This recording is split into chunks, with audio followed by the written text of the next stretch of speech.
Vous informer au quotidien, c'est notre devoir. Chercher l'information pour vous, c'est notre passion. Madame, Messieurs, bonjour, bonsoir. Ça dépend de l'ère à laquelle vous nous suivez, des parts dans le monde entier. Vous êtes tellement nombreux à nous suivre sur Expression 26 Télévision et votre chaîne Yoka Base. J'ai l'honneur de recevoir pour vous le communicateur le plus influent pour l'instant de notre République. Il s'appelle Trésor Lumudi Abécho, à qui je dis bonjour et bienvenue. Bonjour Ndekonanga Arma, bonjour Bandekonyo Sobalanda Biso partout dans le monde. On a tout le monde dans ma caméra, Ndekona Biso Glody, pourquoi pas Aris, Mardoché, Roméo, Madame Caris et Bandekonyo Soba travailler dans Katia Yoka Base TV. Et Bandekonyo Sobalanda Biso, nous sommes là pour nous faire des informations en temps réel et de vraies informations. Et ça va le constater, le col va jeune drogué à PPRD, le col va jeune drogué à la province de Moussoutou. Inconsciemment, et nous sommes là pour regarder des choses concernant les institutions de la République démocratique du Congo, concernant notre pays. Voilà, bon début de la semaine à tous et à toutes. Serrez vos ceintures parce que c'est du lourd aujourd'hui. Nous allons parler de l'actualité de notre pays avec futur honorable. Voilà. Bah, on va parler de futur honorable. Na bandi ko bakisa lisusu ala futur honorable. Ça n'engage qu'ngai. Itandika ngai. Yo pe so moniki député oboyi na ke c'est ça même la démocratie. C'est normal, c'est simple. Na ko bona mutu mo la bengi na bino ndeko Richard Mpinda. Ya biso Mpinda bino futur député.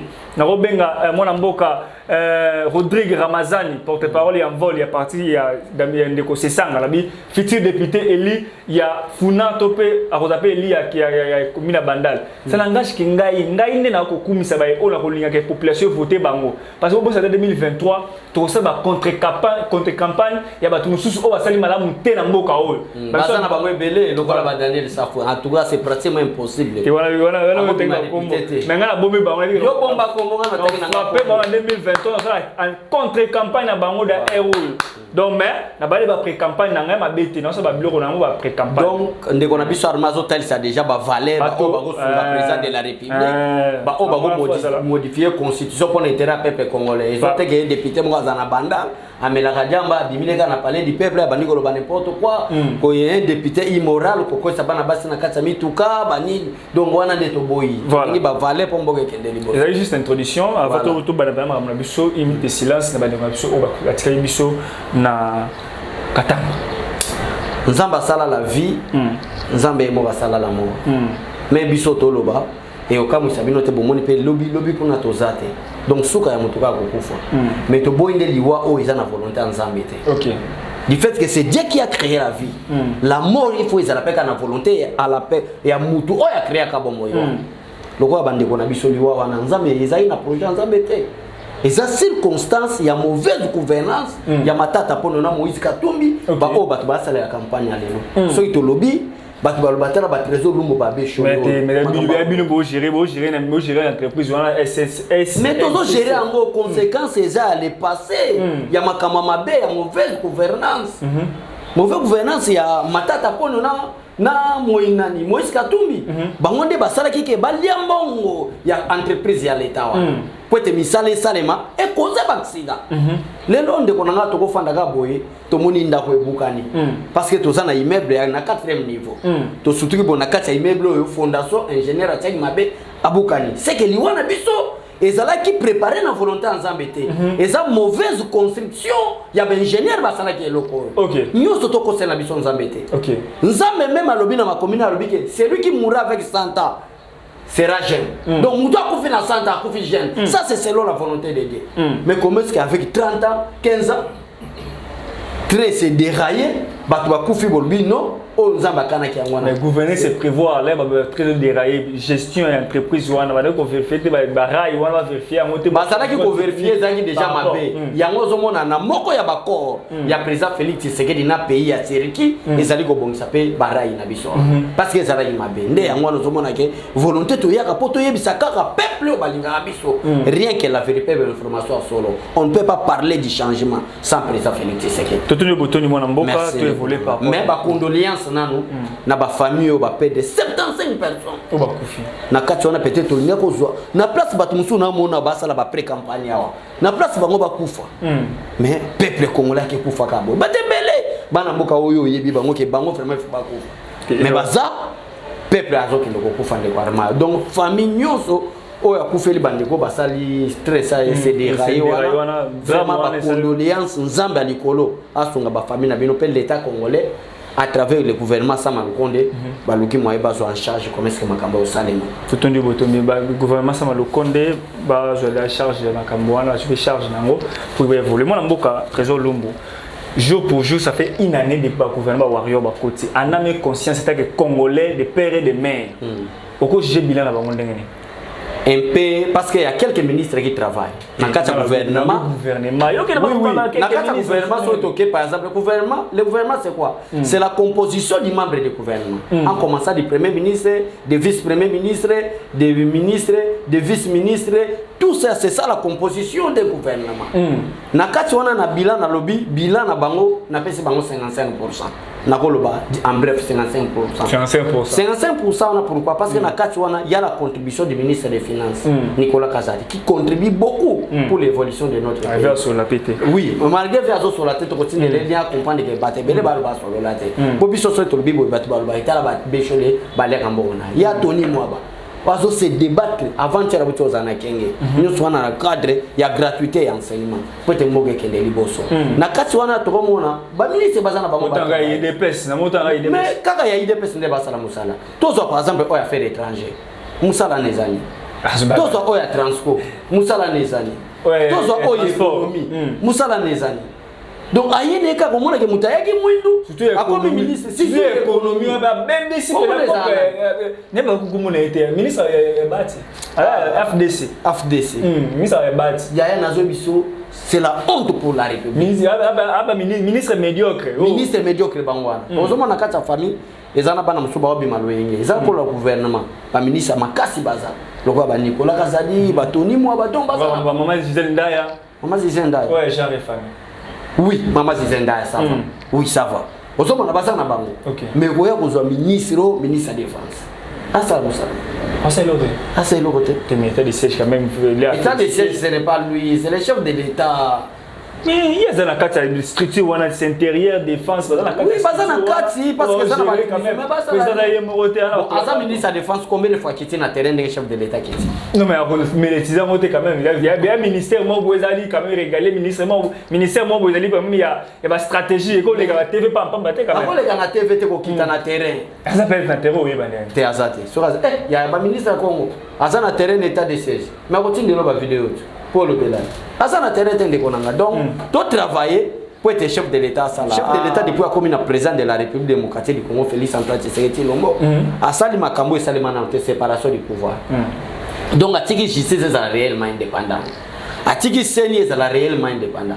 Atiki gouvernement est réellement indépendant. Atiki pe chacun des ministres asa la na attribution na indépendamment na volonté na il y a volonté gouvernement. Donc c'est-à-dire ça m'a dit a repris sa instruction. Instruction a passé en tant que chef du gouvernement et où tu as hiérarchie chef de l'État.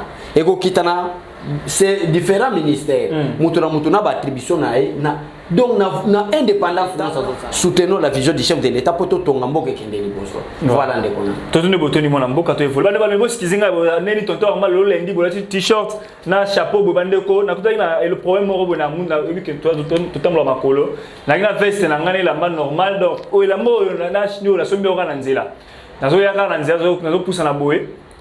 Moto et juima ambiscal to kona potopoto na koi pe na potopoto na veste na lataki na bema na lo lendi tout nzimboaka moya ko sesa tena kika na kuana wiki ba balo ko na kishisa ko na to ba bi ba pour friper na kila friper na luki mo chapeau mo nini pour na sa mission pour na volonté na mu na bolingwa ko informer bino ndo mo na bien bo excuser vraiment na t-shirt mo aller lundi to ça weekend te mena ti mo t-shirt vraiment toutes mes excuses par rapport il y a habillement beaucoup malelo mais bon tenir pas rigueur vraiment de balandi bon tenir sur rigueur par rapport à habillement accoutrement lelo donc c'était pas prévu comme ça bon éviter de respirer vraiment ba jour lundi faut avoir un de ville mais bon tenir rigueur te boli mbisi na singa bino ba ndeko ba lundi voilà tu voulais toujours l'année c'est nos dernière source il y a information 75 morts 125 blessés dont 28 avec traumatisme grave na déraillement ya ni même ba ko ba keno mukonza mboka ndenge nini ba ko sala tweet na bango ya présidence na retard Macky Sall qu'on a au Sénégal a sali tweet pour nous reconnaître doit confier dans une information que tu as musique une information la présidence de la République et autant tweet après d'ailleurs c'est la bassesse c'est toi qui tu vas débat on a retard par rapport à quoi en contribution tweet so y na retard o linga ki opesa nini lokolo y na retard o contribuer les sociétés et Macky Sall mutapesa ki tweet liboso o sali nini na tweet ya pas condoléances à Macky non ça c'est la bassesse kotonga mboka na bassesse l'essentiel est que l'information officielle a été donnée par la présidence Botangi peut-être matériel il y a Macky Sall ils allaient beaucoup plus vite que matériel ya Congo peut-être batwana bazali beaucoup plus vite na kupanza mais Congo n'a rien à voir d'ailleurs il y a Congo na Macky Sall et l'état Macky Sall ko to so tali au monde qui a yibinde na Congo pour publier otika lokuta te bande konanga botika mais Congolais na comprendre tende konanga tala débat basala o yedi boso comme si alinga contribuer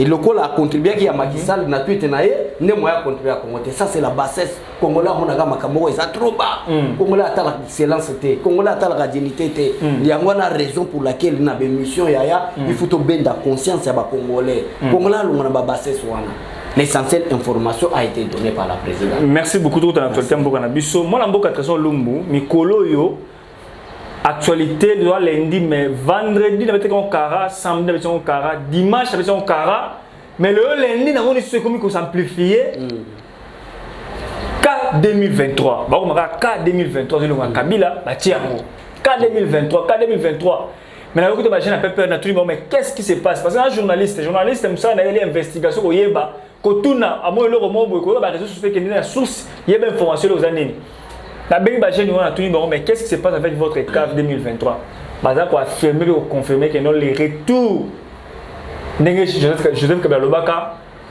na au revoir mais à bientôt Joseph Kabila yango 2023 Kabila ko zonga na pouvoir abécholé beaucoup mona message wana ba bajina peut parce que na nord qui va sali yango na Maniema na Grand Katanga le be na Kinawa ba jeune ya c'est map ba sali plus prendre les postes pour Kosenga retour à Kabila comme candidat président en 2023 ndeko eza pasi na koyebisa bato d'ailleurs mbote na bandeko belé ba benginga par rapport émission to sala ginayo émission mona yi ba soute na zalaki ko tomboka bo balubi abeso libiso fédération à Canada c'est fédération de l'IDPS fédération à Canada fédération à Belgique to linga ko mingi to ko comprendre lelo que parmi batamayele ya communication yo posana kati balubi te na les premiers mais balubi que parmi batamayele mais makambo lo ba c'est très important expliquer biso ngo calme yango na lelo de ko armaso zo mona ke nazo ganga nazo mata mingi sunganga o calme nga ko bandi ko ba comprendre na mboka na biso faut éviter ba jeno baza droguer oui ba jeno peut perdre ba basala ngo soki lobby au moins ce sont des jeunes drogués par la Kabylie. Vous comprenez pas comprendre malobate et en passage je salue mon secrétaire général Augustin Kabuya moi c'est moi na boute tellement makambo pekisa kabiso magazu yo ka base tennis pour faire que nous va accompagner voilà pas de problème à la prochaine agozo moi na boute tellement makambo pekisa biso moi na mboka trésor lumbu chana c'est tala makamba provoquer toute personne quelle que soit ses capacités intellectuelles quel que soit son rang de vie sociale quel que soit façon na ya ko vivre dès que yoki na munoko na fongoli munoko cap 23 Kabila zonga soka sana maladie c'est ka comme liboma intellectuel je vous dis la vérité donc bande ko bonyo so ba ko landanga quel que soit son âge rang ya vie sociale na ye qualité na ye ya musala dès que yoki mutu nyonso azala mwana muke mukolo azala professeur illettré au moni lokola ndenge ba jeune na biso drogué ya PPD ba ko c'est le problème de cerveau et ça problème il y a cerveau tout cela bato tina comment soit Olive Lembe Amati avec ancienne première dame de la République démocratique du Congo azo ke ndeko fongola pe mbanga excusez-moi na terme allo ba pe que non bon pe sa confiance dans mabanga et ça problème à psychologie et ça problème d'intelligence et ça problème de maladie mentale toute personne n'a réinsisté de quoi mana ebi pourquoi n'a insisté toute personne bande konanga boko landanga azolo ba retour ya Kabila en 2023 c'est que il souffre d'une maladie mentale échoué Kabila attendez tu échoué nani par contre tu as relevé défi ya malheur au Kabila tiki na ba congolais Félix Tshisekedi ezana musala ko sala ya malheur oyo causé par Joseph Kabila ou Olive Lembe aza incapable à expliquer ba congolais que malheur ya ba congolais ezande Olive Lembe ou les jeunes drogués du PPRD baza incapable à expliquer ba jeunes congolais que malheur ya ba congolais c'est Joseph Kabila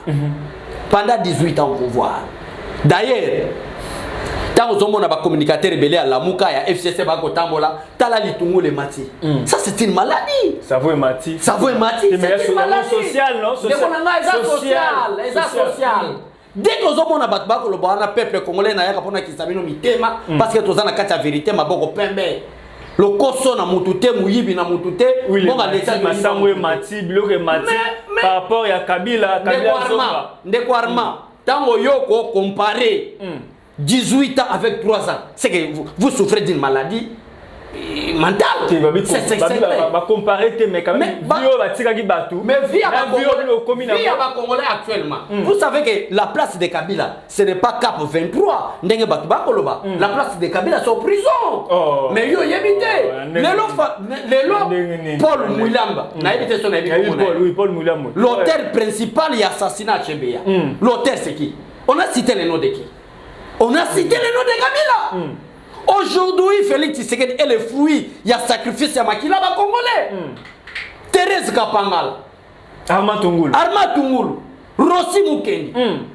S'il ne citait que cela, sans compter des combattants de l'IDPS qui étaient calcinés pour réclamer le départ de Kabila, réclamer les élections. D'ailleurs, les élections de 2016. Pourquoi les élections? D'ailleurs, conséquence, il y a manque, il y a organisation en 2016. Kabila allait en prison. Il faut continuer Kabila la prison, conformément à l'article 165. C'est ça la haute trahison de Konanga. Mais ça, on n'en parle pas.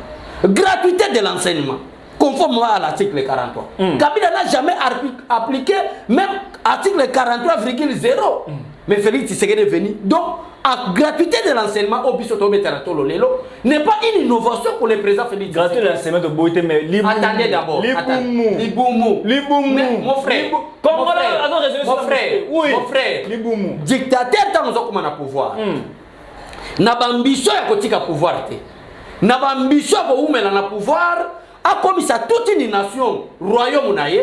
Objectif principal na bango est ma capacité intellectuelle ya ba Congolais. C'est ce qu'a fait Mobutu pendant 32 ans. C'est ce qu'a fait Joseph Kabila pendant 18 ans. Il faut relever des filles. Quand un jeune homme ou une jeune fille... Les ventes affamées n'a pas d'oreille. Les ventes affamées n'a pas d'oreille. Quand les enfants français, il faut se sacrifier. Pourquoi la Bible parle de sacrifice? Il faut se sacrifier. Malgré vous êtes enfamé, mais toyebi madame que nous étions piégés par des Rwandais pour imposer des dirigeants au bazar de nationalité douteuse. Malgré nous sommes enfamés, c'est les règles des Belges. On va imposer ce système politique, division. Nous devons se sacrifier pour tout le monde.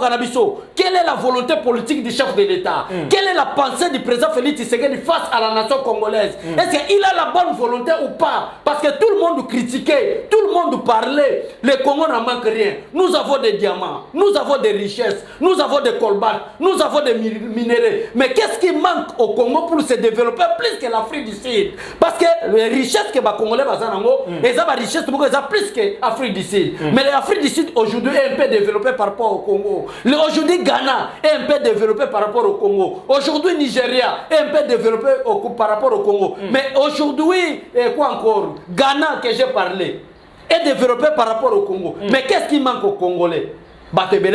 C'est manque à volonté politique.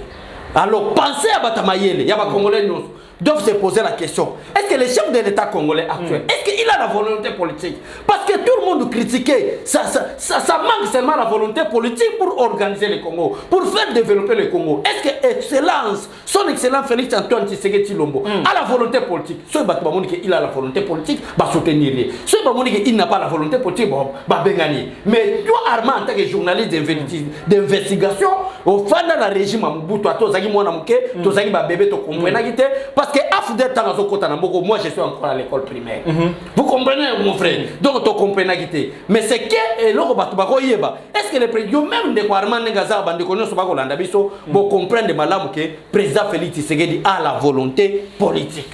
soutenons le président Félix Tshisekedi. Soutenons le président Félix Tshisekedi Tshilombo. Babobo est soutenir avec non mon ambassadeur Félix Tshisekedi Tshilombo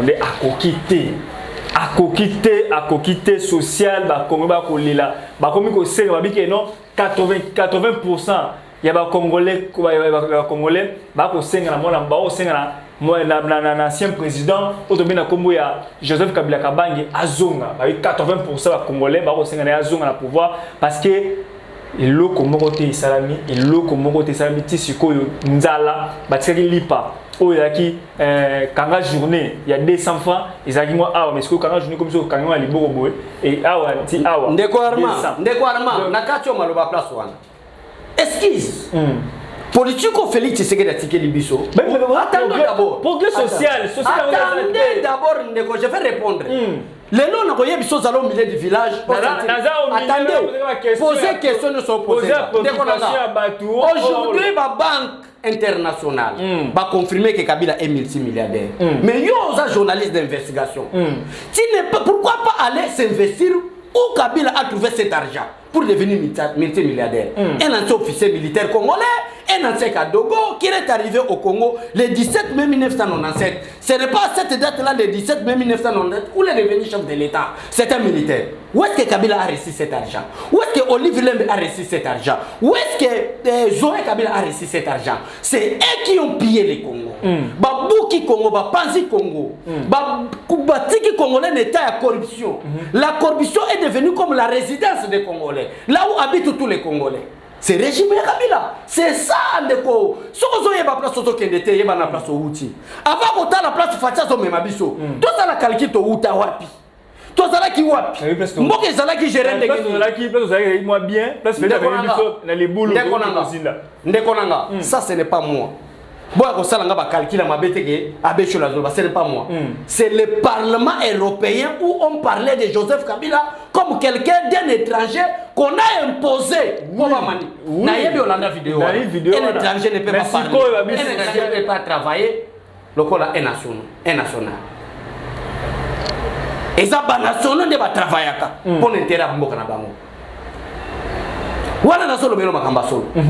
Boambrié batouté, na uti koye biso na débit. Congolais nyonso, ozala professeur de l'université. Ozala nani, ozala ora social ondengenini. Mutu nyonso azoyeba ke Kabila zonga, c'est que un peu d'idiotie ezana mito abato ba koloba wana. Excusez-moi pour le terme. Mais ndeko lisons la constitution. Pourquoi on appelle Kabila sénateur à vie? C'est les conséquences d'un mandat renouvelable une seule fois. Tout candidat président de la République, une fois élu, a, selon la Constitution, un mandat de 5 ans renouvelable une seule fois. Ça, c'est la Constitution congolaise. Néanmoins que les autres lisent la Constitution rwandaise ou burundaise. Mais moi, je me confie en tant que Congolais à la Constitution. Kabila Zali, sénateur à vie, et sa conséquence constitutionnelle où il a été élu président de la République à un mandat de 5 ans et il a renouvelé son deuxième mandat. Merci. N'expliquez peuple congolais. Donc, ne connaît que ne malin, mais n'expliquez peuple congolais. Donc, nos jeunes drogués du PPRD. Bandeko, baso ko corrompre bino pour na kosala ba différentes déclarations. Il y a pas point de presse que Kabila Kozonga sait que vous êtes des drogués. Ça c'est clair. Allez lire les lois, je parle bien au pluriel. Les lois de la République démocratique du Congo. Allez lire même les statuts créés par Kabila lui-même protégeant les anciens présidents de la République. Pourquoi ces statuts protégeant les anciens présidents de la République? Allez lire la constitution congolaise. Pourquoi on a dit que vous êtes des drogués? Parce que Kabila parlait pour 2023, il faut être un drogué pour parler ainsi. Parce que Kabila ne peut pas encore rentrer au pouvoir. Ça, c'est un message à bientôt.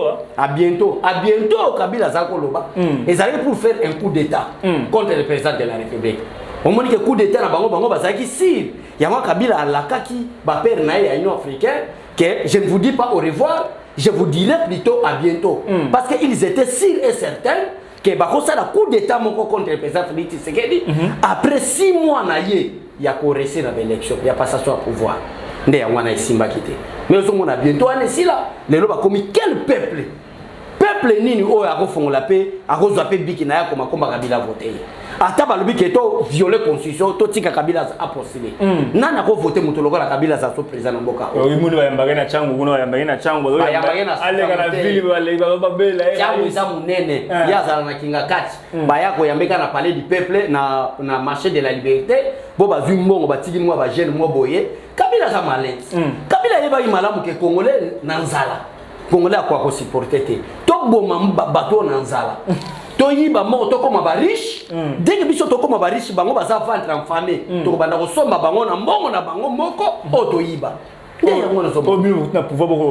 depuis président Félix Tshisekedi était chef de l'État depuis Tshisekedi est devenu chef de l'État armé oyo qui a sombi concession wapi bo Kabila somba Kabila kinga kati un militaire Félix Tshisekedi a consomba to comprendre parce que Félix Tshisekedi a zata na ba V8 à l'époque battait on ba $150 ba plus que V8 ba 180 ba 150 000 ba 250 000 mituka avant la élu président de la République mais Kabila bali ko tama na mituka chef de gazeli donc Félix Tshisekedi a na bourgeois to ko babongo na époque ba belge tant ba belge bazar ce n'est pas n'importe qui peut habiter Limete ou Gombe il faut ça moi na ba évoluer yango so mona na Gombe ba benga place des évoluer place ba Fatih ba Tshisekedi ba bota ba kola des évoluer il faut être un évoluer pour na kuza yango na place wana na Gombe ba bengo place des évoluer donc Félix Tshisekedi c'est possible les loto ko yoka ke azana concession moko boy parce que azana mona déjà riche amona moko oui n'importe qui parce que moi premier ministre plusieurs donc abileki na ba place belé ozolanda ndeko nanga et moi na un opposant historique oya bimisa même ba résolution na kata conseil de sécurité pour être mboke comme na kimia ça c'est premièrement deuxièmement ndeko nanga arma mais posons maintenant la question à Kabila il est fils de qui Etienne Kabila tozalaki na yawa alobi ke komba Kabila eza Hippolyte Kanambe ça c'est Etienne Kabila qui est moi na Laura Désiré Kabila ayebisi kutu mama Sifa na bandeko Kabila soki boko portenga plainte bo fundanga bo portenga plainte bakanga ngai po na kende ko saba to salisa Adel no so neza ko lobani biso tozo sala politique ki dialogiste te biso tozo sala politique ko yemba te tozo sala politique ko landa batu na sima te po bakabela biso mbongo mais tozo sala politique auto bandaki yango na opposition. Si les autres continuent na dénominateur commun moko changement et quand on a mis toi ba congolais. Toi na posa ba congolais tozo mela o meli jamba supu na tolo oye ko sala point de presse au Cap 23 Kabila zozong. Est-ce que otanga balo mboka te otanga mibe ko mboka te pourquoi ba benga ke sénateur à vie? Pourquoi ba sala statut protégeant les anciens présidents de la République? Donc to benga bino ba droguité donc ndeko nanga arma peuple congolais ba ndeko nso ba landa biso avec beaucoup de respect pardon que ça soit qu'il est professeur ou qui dès que oyo ki mutalobi ke Kabila songa dans 2023 si ce n'est pas de l'idiotie c'est une maladie mentale. Merci. Un problème psychique. Voilà. Ça va bien te. Merci. Voilà, on va évoluer toujours notre actualité. On va chaîne IDPS ko beta jeune PPRD. Kobeta lobaka na sur le plan intellectuel na makofi to bundaka te yo moko yebi ke Kabila nde mutasala ke barma matungulu ba arma tungula kufa barosim ke ba kufa biso to bomana yo lelo za fiero za na liberté nyoso c'est ça même la lutte de l'IDPS la liberté d'expression.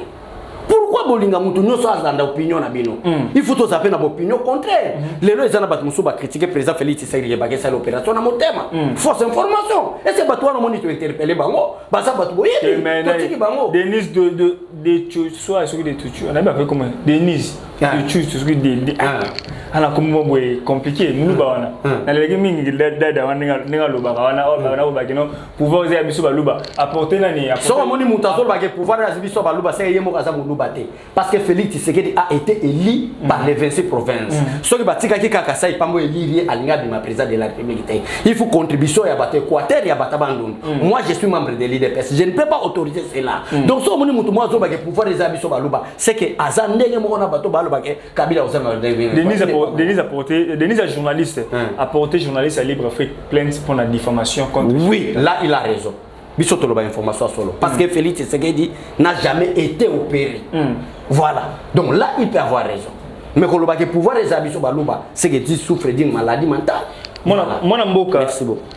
week-end les cas monte pelagi moi fait ce que tu lombo ba sali opération na motema tie okoma o hernie discale ba sali ni pour mon con hernie on les a raté pour opérer oté ils ont ba massage ba qui se repose mon kimi par rapport mais na to moi ba voice mo kotambola ke no mo na mboka na état mo critique santé mo na mboka ndenge communicateur mo konzamboka toujours la source crédible au ko informer population opinion nationale et internationale par rapport à santé mo konzamboka santé mo konzamboka ezaki tok posé boza la kimi pour préparer que boza la coup d'état so bomoni que bokomi faible boza sou incapable non sinon boza sou capable ya ko sala coup d'état te boye sabato ke to lembi Félix Tshisekedi to tikaka boza la maladie parce que malade d'abord ne connaît même si l'opération était là est-ce que c'est un péché c'est un homme comme tout autre homme on peut l'opérer on peut les traiter c'est clair Ali Bendete Azali Bendete est-ce que comme un problème il y a ba baisse dans ba réseaux sociaux.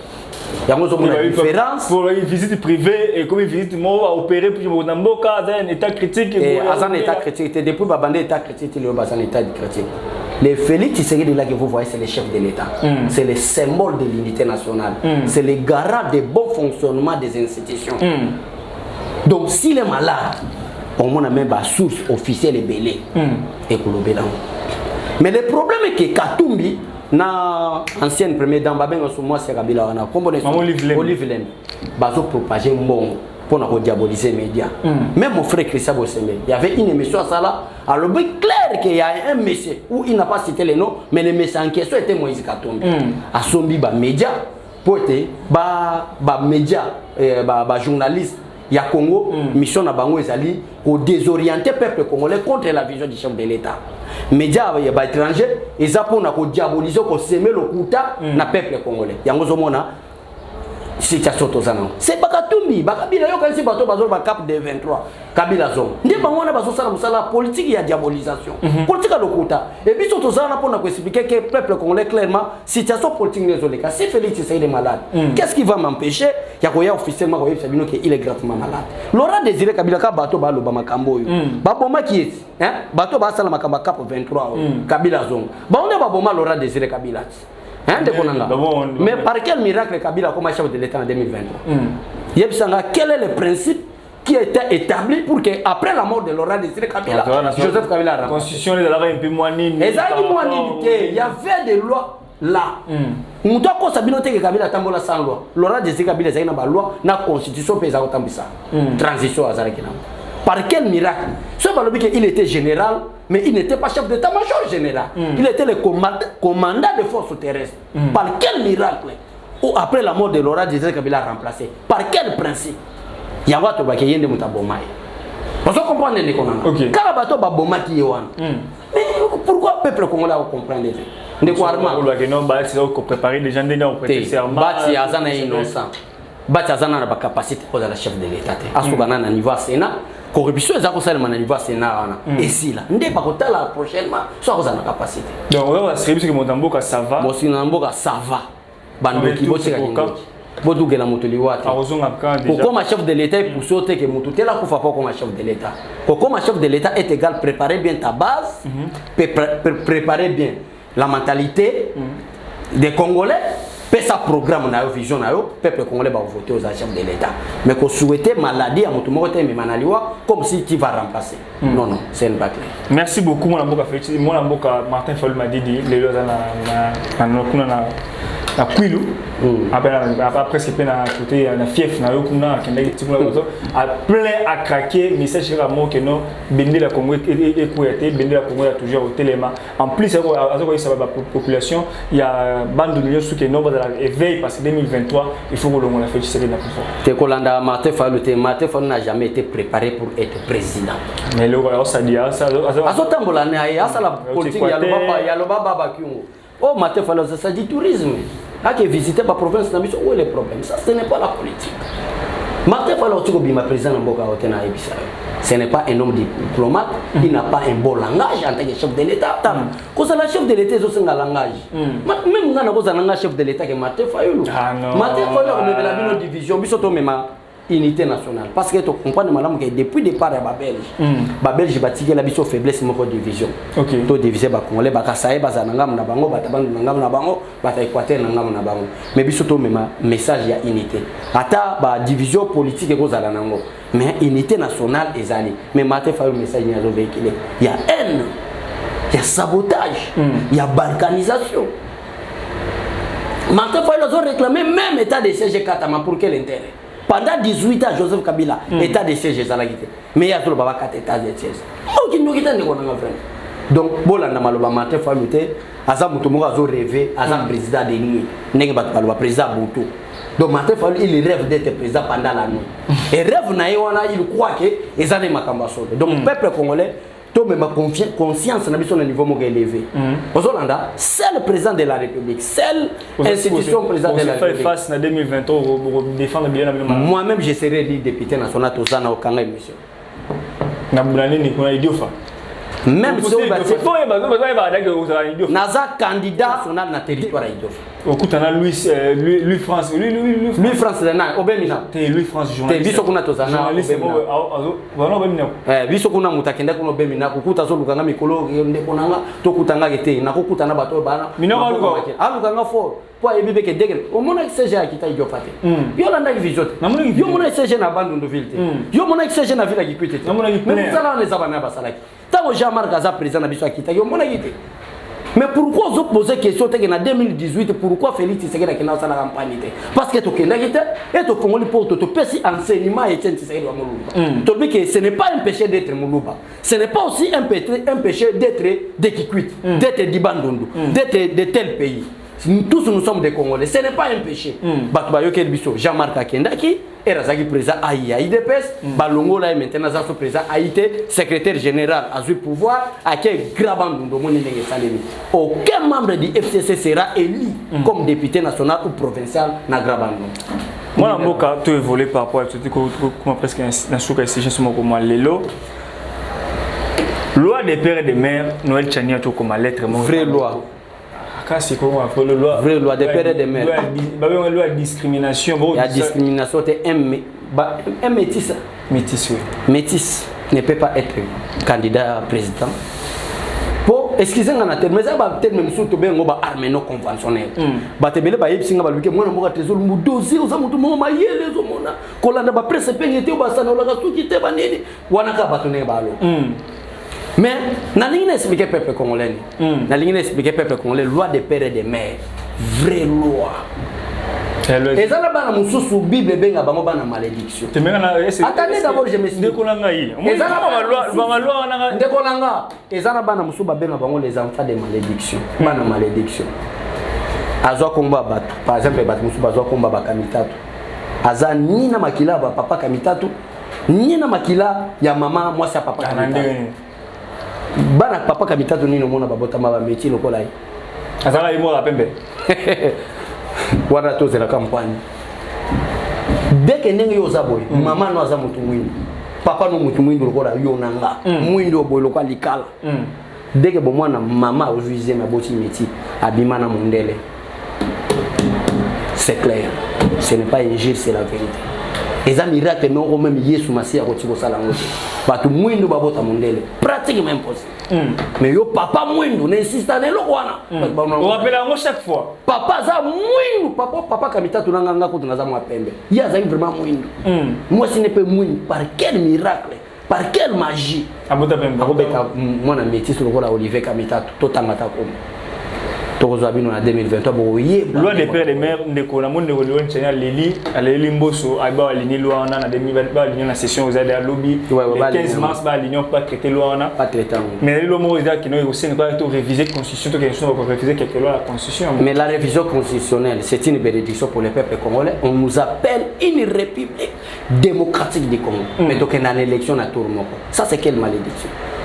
La révision constitutionnelle ne signifie pas que le changement d'une constitution. Les Congolais croient qu'on veut changer la constitution. On ne va pas modifier aussi la constitution, mais on appelle ça donc quelque chose qu'on va réviser. C'est-à-dire, total constitution de l'article 1er jusqu'à l'article 220, je crois. 220. Jusqu'à la 20, 220. 222, je crois. 222. Jusqu'à l'article 220. C'est nous, hein, tu vérifies. Hein? Tu vérifies, non. De l'article 1 jusqu'à l'article, je crois, 222. Peuple congolais va comprendre, l'autorité à Moka va comprendre que, en tout cas, la Constitution a besoin quelques articles, et ça m'a dit. N'a cité par exemple. 229. Jusqu'à donc, et ça, Constitution a besoin ça, n'a 229 articles. Mais peut-être on va réviser seulement 4 articles ou 5 articles. Par exemple, article est allé mandat à président de la République. On a par exemple les locaux. Attendez d'abord, je m'explique. N'expliquez pas pour la question. N'expliquez l'antenne de quoi. Vas-y. Bah Congolais, on expliquer pardon. On a par exemple le mandat président de la République. Que le mandat du chef de l'État est de 5 ans, renouvelable une seule fois. C'est-à-dire, ceux qui, chef de l'État a doublé mandat, c'est-à-dire il peut faire 10 ans. On a fait un mandat, constitution qui va reconnaître comme sénateur à vie. Alors, place où il faut expliquer à mon malam que Moulin Noka a koufa, c'est quoi, à cause de son pouvoir.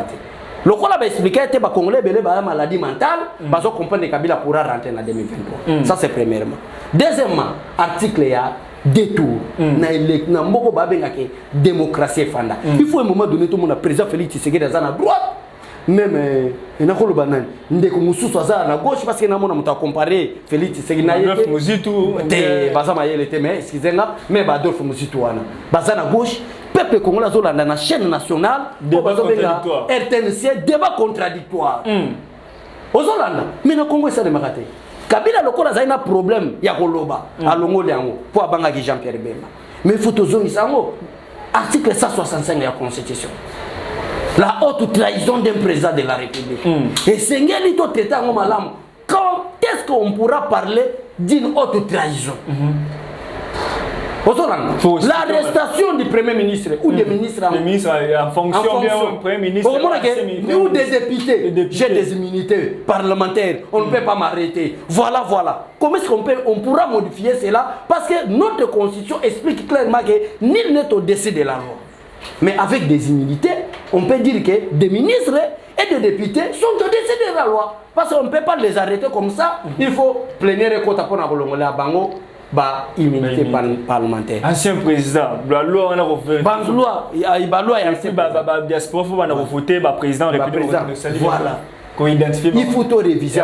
Loi on a piégé. La loi stratégie pour avancer l'élection en 2023 té. C'est quand ba procédure au PCO. Yo katende kona. Ils ont moulaït. Ceux qui va voter loi on de konanga, il va voter loi. Des pères et des mères, autre bien abusivement. Loi qu'on revoir différentes qu'on revoir constitution qu'on revoir loi électorale marmobelé.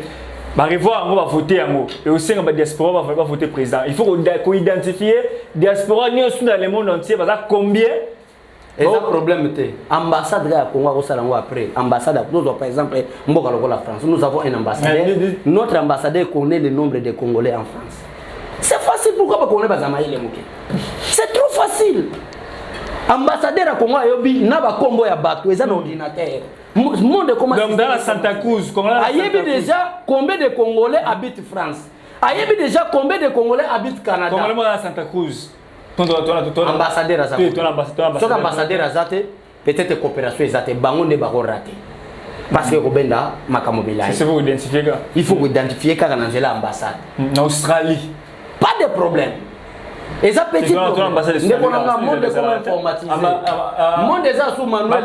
En Australie mais ambassade d'Australie à raté. Ambassade d'Australie à raté. Pas de problème. Pour mboke zalaki par incrément. C'est Qatar. Qatar toi ambassade de Qatar. Ils ont raté. Ils ont raté. Donc, les Congolais qui sont à Dubaï, l'élection contre les Congolais à Dubaï. Ils sont à Congo. Bateka image à Congo que na Congo crime salema. Na posé ka question mo ndeko na. Kozana $10,000 na poche ka minute. Ba ebisio ka na 10,000 na biso na point pa pour na basobi. Yo ko lenganzela wa. Ko batela mbongo. Ndenge ba investisseur congolais. Ndenge ba investisseur bazako banga oya. Ba pesa image à mabe ya Congo. Qu'est-ce que le Rwanda a? Rwanda ça ne loko nini? Avant la pêche. Azane loko te mboka moko désertique. Mboka moko ya nzala. O ezana grandeur ya maluku seulement. Nous sommes à Goma na répéter loko wana. Ba yebisa biso ta la frontière à Congo na Rwanda yango. Donc, ce que l'on a Goma minute après 4 heures du temps, on a Kigali. Ça, c'est quel pays? Mais, à cause de la guerre créée par Bango Moko, bien habitué à la parc Virunga et Katisa Kenda Rwanda.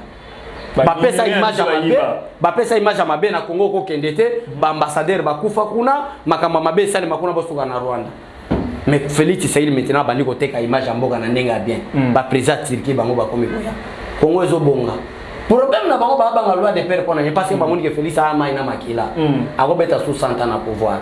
Na social ko semer na peuple congolais. Loi ko tate po ko mena ba bien maté fa ba komi. Promesse na promesse. Dieu créa ce monde avec la promesse. Il parle et c'est réalisé. Fati a parlé gratuité. Maintenant nous vivons la gratuité. Pour créer le travail, mon frère. Il n'y a pas des investisseurs.